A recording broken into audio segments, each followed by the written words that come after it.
तो हेलो दोस्तों, आज हम आ गए हैं एक नई वीडियो के साथ। वीडियो में आगे बढ़ने से पहले आप लोग चैनल को लाइक करें, कमेंट करें और जो नीचे सब्सक्राइब का बटन है उसको दबाएं और सब्सक्राइब करें। अब वीडियो में आगे बढ़ते हैं। शहर के जाने माने रईस हीराचंद और उनकी पत्नी सुजाता की चमचमाती मेहंदी कार बंगाल की एक पुरानी बस्ती की सुनसान गली में एक बेरौनक से पुराने मकान के बाहर आकर रुकती है। सुजाता, ये तुम मुझे किस जगह लेकर आई हो? ये तो कोई गरीबों की बस्ती लगती है। यहाँ ऐसा क्या है?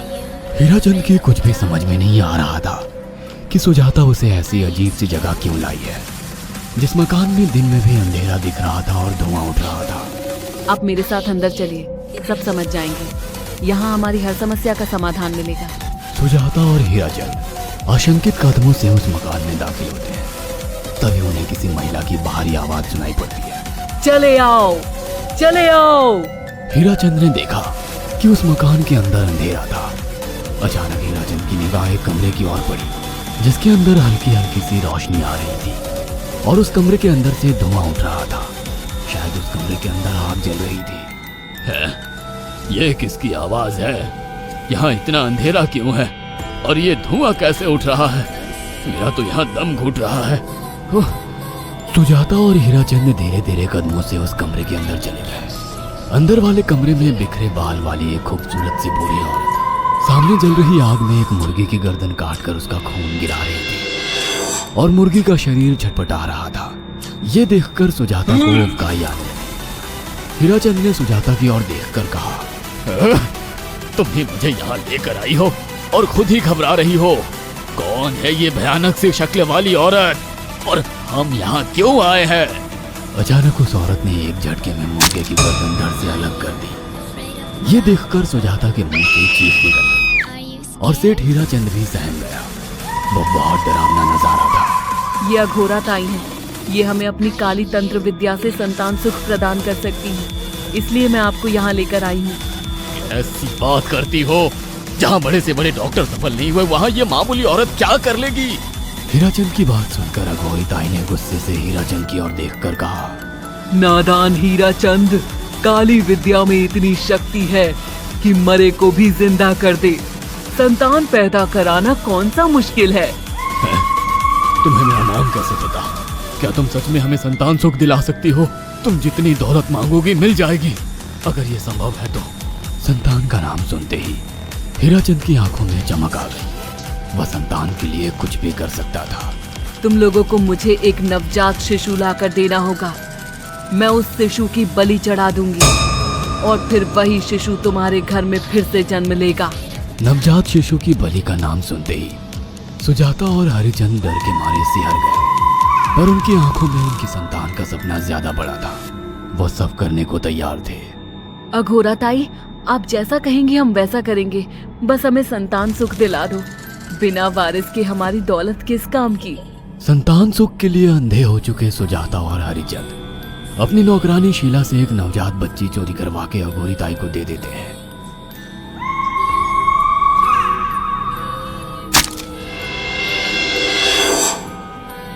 उस शिशु की बलि से सुजाता गर्भवती हो जाती है। देखा आपने, अघोरा की तंत्र शक्ति। मुझे उस पर पूरा भरोसा था। चलो चलकर उन्हें धन्यवाद कहते हैं। हीराचंद और सुजाता अघोरा ताई के पास पहुंचते हैं। वो दोनों बहुत खुश थे और अघोरा पर उन्हें अंधविश्वास हो गया था। अघोरा ताई, आप महान तंत्रिका हैं। आपने वो चमत्कार कर दिखाया जो बड़े बड़े डॉक्टर नहीं कर सके। ये काली विद्या है बेटा। अगर तुम दोनों चाहो तो मैं इस विद्या से तुम दोनों को हमेशा के लिए जवान बना सकती हूँ। क्या सच में ऐसा संभव है? हाँ बिल्कुल, पर इसके लिए तुम्हें जवान लड़के और लड़कियों की बलि चढ़ानी होगी। तुम उन्हें यहाँ तक लाओ, बाकी मैं देख लूंगी। जवान रहने की लालच में अंधे सुजाता और हरिचंद एक अनाथ आश्रमों से हर रोज एक लड़की या लड़के को गोद लेने के बहाने अघोरी के पास बलि चढ़ाने ले जाने लगे। और एक दिन अघोरी ताई ने हीराचंद और सुजाता से इंसानी मांस खाने को कहा। पूरी तरह से इंसान से हैवान बन चुके अब वो दोनों इंसानी मांस खाने के लिए तैयार भी हो गए। ये गर्म खून और मांस खाकर तुम लोगों की उम्र भी बढ़ जाएगी। खाओ इसे। हाँ, सच में ये इंसानी मांस बड़ा स्वादिष्ट है। अघोरा ने अपनी बातों में फंसाकर सुजाता और हरिचंद को नरभक्षी बना दिया था। वो तीनों हर दिन बलि चढ़ाकर खून पीकर मांस खाने लगे। नौकरानी शीला भी नए शिकार लाने में उनकी मदद करती थी, मगर एक दिन शीला को शिकार नहीं मिला। मेम साहब, आज एक भी शिकार हाथ नहीं लगा और मैं बहुत थक गई हूँ और घर जाकर थोड़ा आराम करना चाहती हूँ। कोई बात नहीं शीला, एक छोटा सा काम है, तुम हमारे साथ चलो, लौटते में हम तुम्हें घर छोड़ देंगे। जी मेम साहब। शीला नहीं जानती थी कि शिकार नहीं मिलने से सुजाता और हरिचंद अंदर से बौखला गए थे और उनके दिमाग में एक शैतानी चाल चल रही थी। सुजाता, ये बेहोशी की दवा है। शीला के कार में बैठते ही तुम उसे सुंघा देना। आज हमें इसी की बलि देनी होगी। इसने हमारे यहाँ का बहुत खाना खाया, अब हम लोग इसे खाएंगे। वैसे भी ये आगे चल के हमारे लिए खतरा बन सकती थी। कार में बैठते ही सुजाता शीला को बेहोश कर देती है और वो लोग सीधे अघोरी ताई के यहाँ पहुंच जाते हैं, जहाँ अघोरी ताई शीला की बलि चढ़ा देती है और तीनों मिलकर उसे नोच कर खाते हैं। अघोरी ताई, हमको बलि चढ़ाते हुए पूरा 1 साल हो गया है। हमारा बेटा भी साल भर का हो चुका है। अब और कितनी बलि देनी होगी?